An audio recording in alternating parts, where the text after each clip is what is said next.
Hello everyone. आज की इस वीडियो में हम लोग फिजिक्स के मॉडल पेपर को सॉल्यूशन करेंगे जो बिहार बोर्ड द्वारा इस साल यानी कि 2021 वाले स्टूडेंट्स के लिए अपलोड किया गया है। आप मोबाइल स्क्रीन पर देख रहे हैं कि ये इंटरमीडिएट एग्जामिनेशन 2021 का मॉडल सेट है, किसका, फिजिक्स का।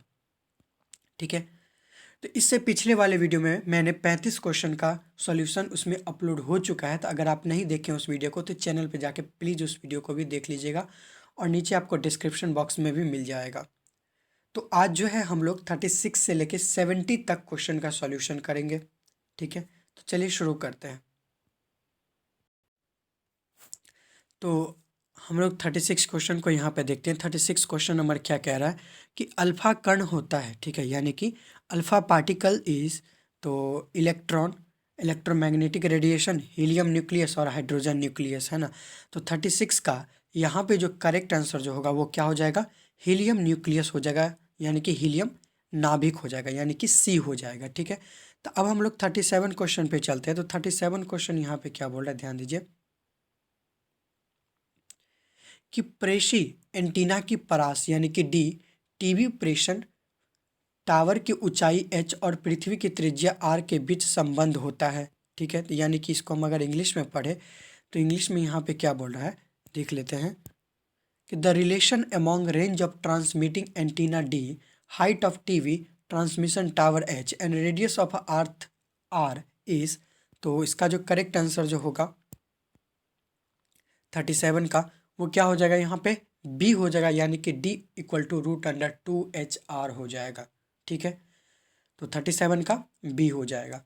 अब हम लोग 38 क्वेश्चन पे चलते हैं। तो 38 क्वेश्चन नंबर यहाँ पे क्या बोल रहा है, ध्यान देना है ना। हाँ, क्योंकि मूल अवस्था में हाइड्रोजन परमाणु की ऊर्जा होती है, तो यानी कि energy of hydrogen atom in the ground state is, तो ग्राउंड स्टेट में एनर्जी कितना होगा हाइड्रोजन का। तो 38 का जो करेक्ट आंसर होगा वो क्या हो जाएगा, डी, यानी कि -13.6 इलेक्ट्रॉन वोल्ट। ठीक है, कैची -13.6 इलेक्ट्रॉन वोल्ट हो जाएगा। अब हम लोग क्वेश्चन नंबर 39 पे चलते हैं। तो क्वेश्चन नंबर 39 यहाँ पे क्या बोल रहा है, ध्यान दीजिए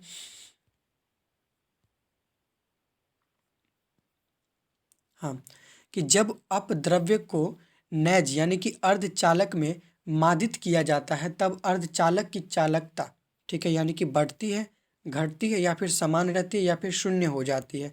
तो when an impurity is doped into an intrinsic semiconductor it's conductivity, तो 39 का जो करेक्ट आंसर जो होगा वो क्या हो जाएगा, ए, यानी कि इंक्रीज हो जाएगा। अब हम लोग 40 क्वेश्चन पे चलते हैं। तो 40 क्वेश्चन नंबर यहाँ पे क्या बोल रहा है कि नॉर गेट का बुलियन व्यंजक होता है। ठीक है, क्या क्वेश्चन बोला है कि नॉर गेट का बुलियन व्यंजक होता है। एक सेकंड, इंग्लिश में क्या बोल रहा है यहाँ पे कि the Boolean expression for NOR gate is. ठीक है, तो यहाँ पे जो 40 का जो करेक्ट आंसर हो जाएगा वो क्या हो जाएगा, सी हो जाएगा, यानी y = a+b हो जाएगा। ठीक है, तो अब जो है हम लोग यहाँ पे 41 क्वेश्चन पे चलते हैं। तो 41 क्वेश्चन यहाँ पे क्या बोल रहा है कि अर्धतरंगी डिस्ट करण में 50 हर्ट्ज के निवेश आवृत्ति के लिए निम्नलिखित में कौन सही निर्गम आवृत्ति है। ठीक है, यानी कि which of the following is the correct output frequency for input frequency of 50 hertz in half wave not rectification. ठीक है, तो 41 का जो करेक्ट आंसर जो होगा वो क्या हो जाएगा, सी हो जाएगा, यानी कि 100 हर्ट्ज हो जाएगा। ठीक है, अब हम लोग क्वेश्चन नंबर 42 पे चलते हैं। तो क्वेश्चन नंबर 42 यहाँ पे क्या बोल रहा है, ध्यान देना है कि द्विआधारी संख्या का दशमिक संख्या निम्नलिखित में कौन है, यानी कि which of the following is the decimal number of binary number 1110 या 2 है। तो 42 का जो करेक्ट आंसर जो होगा वो क्या हो जाएगा, बी हो जाएगा, यानी कि 30 हो जाएगा। ठीक है, अब जो है हम लोग 43 क्वेश्चन नंबर पे चलते हैं। तो 43 क्वेश्चन नंबर यहाँ पे क्या बोल रहा है कि इलेक्ट्रॉन पर आवेश होता है। तो ये तो बहुत ईजी क्वेश्चन है, सबको मालूम होना चाहिए कि इलेक्ट्रॉन का चार्ज कितना होता है ना। तो 43 का जो करेक्ट आंसर जो होगा वो क्या हो जाएगा, यहाँ पे डी हो जाएगा, यानी कि इक्वल टू -1.6 इंटू 10⁻⁻19 कुलम्ब हो जाता है। अब हम लोग यहाँ पे 44 क्वेश्चन नंबर पे चलते हैं। तो 44 क्वेश्चन नंबर यहाँ पर क्या बोल रहा है कि एप्सिलॉन नॉट के बराबर है, यानी कि epsilon naught is equal to, तो 44 का जो करेक्ट आंसर है वो क्या हो जाएगा, सी हो जाएगा, यानी कि 8.854 इंटू 10⁻12 कुलम्ब पर स्क्वायर अपॉन में न्यूटन मीटर स्क्वायर होता है। ठीक है, कूलम्ब स्क्वायर अपॉन में न्यूटन मीटर स्क्वायर। तो 44 का जो करेक्ट आंसर होगा वो क्या हो जाएगा, यहाँ पे सी हो जाएगा। ठीक है, तो अब हम लोग क्वेश्चन नंबर 45 पे चलते हैं। तो 45 क्वेश्चन नंबर यहाँ पे क्या कह रहा है, ध्यान दीजिए कि द्विध्रुव यानी कि आघूर्ण के लिए निम्नलिखित में कौन सही है। तो विच of the following is correct for dipole moment, यानी डाइपोल मोमेंट के लिए इसमें से कौन सही है। तो 45 का जो करेक्ट आंसर होगा वो क्या हो जाएगा, सी हो जाएगा, यानी 1/10⁻⁻30 सेंटीमीटर हो जाएगा। ठीक है, अब हम लोग क्वेश्चन नंबर 46 पे चलते हैं।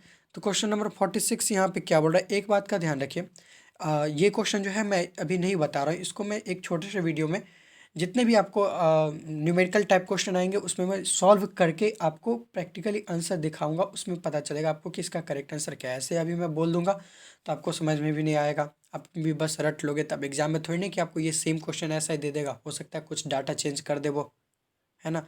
तो वो मैं एक छोटे से वीडियो में ही सबका सॉल्यूशन लेके आ जाऊंगा। तभी हम 46 क्वेश्चन को यहाँ पे छोड़ रहे हैं। ठीक है, ध्यान रखना। 47 क्वेश्चन नंबर यहाँ पे क्या बोल रहा है कि निम्नलिखित में कौन संबंध सही है, of the following relation is correct. ठीक है, तो 47 का जो करेक्ट आंसर होगा वो क्या हो जाएगा, ए हो जाएगा, यानी कि 1 ampere equal to 10⁻³ milli ampere हो जाएगा। ठीक है, 48 क्वेश्चन नंबर यहाँ पे क्या बोल रहा है, तो 48 क्वेश्चन नंबर यहाँ पे बोल रहा है कि which of the following relation is correct.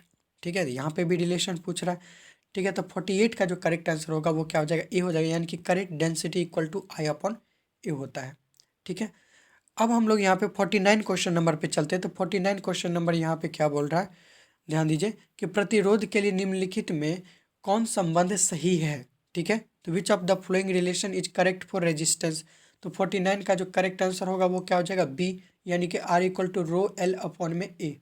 ठीक है, अब 50 का देखिए, अब यहाँ पे 50 का भी क्वेश्चन क्या है, न्यूमेरिकल टाइप है, तभी मैं इसे छोड़ रहा हूँ। वही है कि छोटे वीडियो में 5 से 10 मिनट का वीडियो होगा, उसमें जितने भी ऑब्जेक्टिव मॉडल पेपर है उसमें अच्छे से आपको सॉल्यूशन करके मैं बता दूंगा। ठीक है, तो 50 क्वेश्चन को अभी हम छोड़ रहे हैं, 51 पे चलते हैं कि 51 क्वेश्चन क्या बोल रहे हैं यहाँ पे कि विभव मापी से निम्नलिखित में कौन मापा जाता है। ठीक है, यानी कि which of the following measured by potentiometer. तो पोटेंशियोमीटर से किसको मेजर किया जाता है, तो 51 का जो करेक्ट आंसर होगा वो क्या हो जाएगा, सी, यानी कि ईएमएफ ऑफ सेल हो जाएगा। ठीक है, अब हम लोग क्वेश्चन नंबर 52 पे चलते हैं। तो क्वेश्चन नंबर 52 यहाँ पे क्या बोल रहा है कि 1 किलोवाट आवर के बराबर होता है। ठीक है, 1 किलोवाट आवर के बराबर होता है। तो 52 का जो करेक्ट आंसर होगा वो क्या हो जाएगा, सी हो जाएगा, यानी कि 3.6 इंटू 10⁻6 जूल हो जाएगा। 3.6 इंटू 10⁻6 जूल हो जाएगा 52 का सी। अब हम लोग 53 क्वेश्चन पे चलते हैं। तो 53 क्वेश्चन नंबर यहाँ पे क्या बोला है कि 1 टेस्ला होता है, यानी कि 1 टेस्ला इज। तो इसका जो करेक्ट आंसर होगा 53 का वो क्या हो जाएगा, बी, यानी कि 1 वीबर पर मीटर स्क्वायर में, 1 वीबर पर मीटर स्क्वायर हो जाएगा। अब 54 क्वेश्चन पे हम लोग चलते थे। 54 क्वेश्चन नंबर यहाँ पे क्या बोल रहा है, ध्यान देना है कि चुंबकीय फ्लक्स यानी फाई होता है। ठीक है, तो 54 का करेक्ट आंसर क्या हो जाएगा, ए हो जाएगा, यानी कि phi equal to B into A. ठीक है, क्वेश्चन नंबर 55 यहाँ पे क्या बोल रहा है, ध्यान दीजिए कि विद्युत चुंबकीय तरंग का वेग होता है 55 का। ठीक है, तो 55 का जो आंसर हो जाएगा वो क्या हो जाएगा, बी हो जाएगा, यानी कि सी इक्वल टू 1/√100μ0 हो जाएगा। ठीक है, वेलोसिटी ऑफ इलेक्ट्रोमैग्नेटिक वेव पूछ रहा था, तो क्या हो जाएगा आंसर, इसका आंसर 55 का बी हो जाएगा। अब हम लोग 56 क्वेश्चन नंबर पे चलते हैं। तो 56 क्वेश्चन नंबर यहाँ पे क्या बोला कि फोटोन का ऊर्जा होता है। ठीक है, 56 का पूछ रहा है कि फोटोन का ऊर्जा क्या होता है।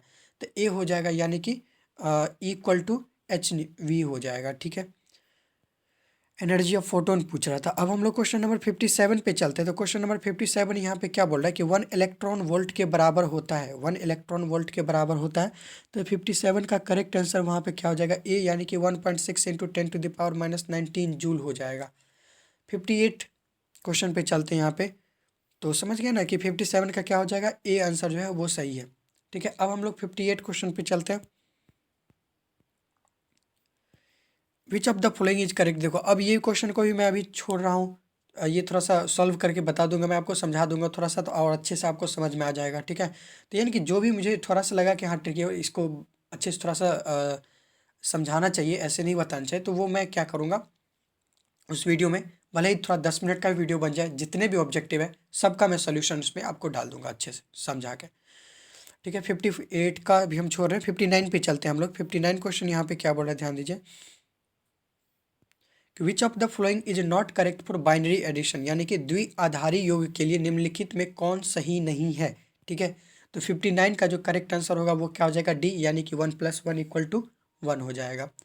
अब हम लोग 60 क्वेश्चन पे चलते हैं। तो 60 क्वेश्चन नंबर यहाँ पे क्या बोल रहा है, ध्यान दीजिए कि किसी उच्चासी ट्रांसफार्मर में यदि प्राइमरी और सेकेंडरी कुंडली में क्रमशः N1 और N2 लपेटे हैं तब, यानी कि in a step of transformer if number of turns in primary coil and secondary coil are N1 and N2 respectively, then 60 का जो करेक्ट आंसर जो होगा वो क्या हो जाएगा, बी, यानी कि N2 is greater than N1 हो जाएगा। ठीक है, अब हम लोग क्वेश्चन नंबर 61 पे चलते हैं। तो क्वेश्चन नंबर 61 यहाँ पे क्या बोल रहा है कि हाइड्रोजन यानी कि वर्ण क्रम की कौन सी श्रेणी दृश्य भाग में पड़ती है। तो 61 का जो यहाँ पे करेक्ट आंसर जो होगा वो क्या हो जाएगा, ए हो जाएगा, यानी कि बाल्मर सीरीज हो जाएगा। Which series of hydrogen spectrum lies in visible region, तो ए हो जाएगा, यानी कि बाल्मर सीरीज हो जाएगा 61 का। अब हम लोग क्वेश्चन नंबर 62 पे चलते हैं। तो क्वेश्चन नंबर 62, देखिए ये क्वेश्चन तो ईजी है, मैं वैसे ही बता सकता था, लेकिन इस क्वेश्चन को फिर मैं छोड़ रहा हूँ, सॉल्यूशन के साथ मैं आपको लेके आऊँगा 61 का, सॉरी 62 का। ठीक है, तो मूव करते हैं 63 क्वेश्चन नंबर पे। तो 63 क्वेश्चन नंबर यहाँ पे क्या बोल रहा है कि which of the following is correct for compound microscope. ठीक है, तो कंपाउंड माइक्रोस्कोप के लिए इसमें से कौन जो है वो सही है, यानी कि संयुक्त सूक्ष्मदर्शी के लिए निम्नलिखित में कौन सही है। तो 63 का जो करेक्ट आंसर जो होगा वो क्या हो जाएगा, बी हो जाएगा, यानी कि F0 is greater smaller than FE हो जाएगा। ठीक है, अब हम लोग 64 क्वेश्चन नंबर पे चलते हैं। तो 64 क्वेश्चन नंबर यहाँ पे क्या बोल रहा है कि पतले प्रिज्म द्वारा न्यूनतम विचलन का कोण होता है, यानी कि angle of minimum deviation bye thin prism is. तो 64 का करेक्ट आंसर क्या हो जाएगा, यहाँ पे सी हो जाएगा, यानी कि μ-1 एम्पियर हो जाएगा। ठीक है, अब हम लोग 65 क्वेश्चन नंबर पे मूव करते हैं। तो 65 क्वेश्चन नंबर क्या बोल रहा है, ध्यान दीजिए कि प्रकाश के अपवर्तन में निम्नलिखित में कौन भौतिक राशि नहीं बदलता है। ठीक है, यानी कि which of the physical quantity does not change in refraction of light. ठीक है, तो 65 का जो करेक्ट आंसर है वो क्या हो जाएगा, डी, यानी कि फ्रीक्वेंसी हो जाएगा। तो अब हम लोग 66 क्वेश्चन पे चलते हैं। तो 66 क्वेश्चन पे यहाँ पे क्या बोल रहा है कि यदि हवा में प्रकाश का वेग VA और पानी में प्रकाश का वेग VW हो तब, यहाँ पे तो if velocity of light in air is VA and velocity of light in water is VW, then तो 66 का करेक्ट आंसर यहाँ पे क्या हो जाएगा, बी, यानी कि VA is greater than VW हो जाएगा। तो अब यहाँ पे हम लोग 67 क्वेश्चन नंबर पे चलते हैं। तो 67 नंबर क्वेश्चन क्या बोला कि जल के लिए क्रांतिक कोण होता है, यानी कि क्रिटिकल एंगल फॉर वाटर। तो वाटर का क्रिटिकल एंगल कितना होता है हम सबको मालूम होना चाहिए, क्या कि 48.75 डिग्री होता है। ठीक है, तो अब हम लोग 68 क्वेश्चन नंबर पे चलते हैं। तो 68 क्वेश्चन नंबर यहाँ पे क्या बोल रहा है, ध्यान दीजिए कि phase difference for constructive interferences, phase difference for constructive interferences. तो 68 का जो यहाँ पे करेक्ट आंसर जो होगा वो क्या हो जाएगा, ए हो जाएगा, यानी कि फाई इक्वल टू 2n पाई हो जाएगा। ठीक है, 68 का। अब हम लोग 69 क्वेश्चन पे चलते हैं। तो 69 क्वेश्चन यहाँ पे क्या बोला है कि प्रकिरणित प्रकाश की तीव्रता के लिए निम्नलिखित में कौन सही है, यानी कि which of the following correct for intensity of scattered light पूछा है। तो 69 का यहाँ पे करेक्ट आंसर क्या चीज हो जाएगा, डी, यानी कि I is inversely proportional to 1/λ के पावर 4 ना। हाँ, I is inversely proportional to λ की पावर 4। तो 69 का आंसर क्या हो जाएगा, डी हो जाएगा। अब हम लोग 70 क्वेश्चन पे चलते हैं। 17वां क्वेश्चन क्या बोल रहा है यहाँ पे कि कांच के समांतर